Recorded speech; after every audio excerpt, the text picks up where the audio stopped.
Republicans have also been adamant that taxes on U.S. corporations should not be allowed to go up at all. The American people will not support that, they say. But when you actually ask the American people, the majority of Americans think that corporations are not paying their fair share. 56% of Americans say corporations are paying less than their fair share. Just 22% of Americans say they're paying the right amount. And you know, it turns out the American public is more astute than you might think they'd be about what corporations are doing with all of the money that they get from their various tax breaks. 61% of Americans say that what companies are doing with their tax breaks is using that money to pay bonuses and dividends. Only 23% of Americans say they're using that money they get from tax breaks to reinvest in their business. Just 4% say they're using that money to create new jobs for American workers.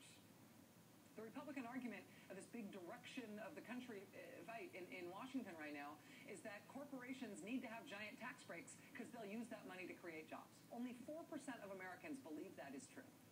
A Republican argument right now is that high taxes on corporations in the U.S. are stifling job creation here, and that corporations need more taxpayer money because they'll use that money to create jobs.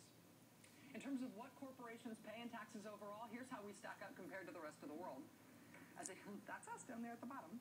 As a percentage of GDP, we are all the way at the bottom of the list, second lowest in the developed world.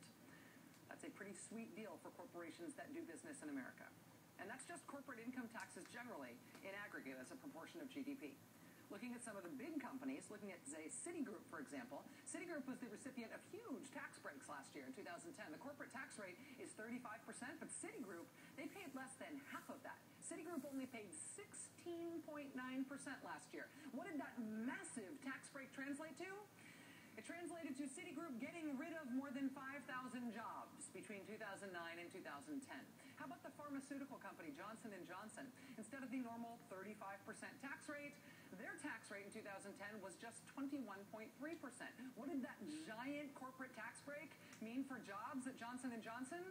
It meant a 5th straight year of job reductions at that company. Over 5 years of huge corporate tax breaks for them, the company killed 8,000 jobs.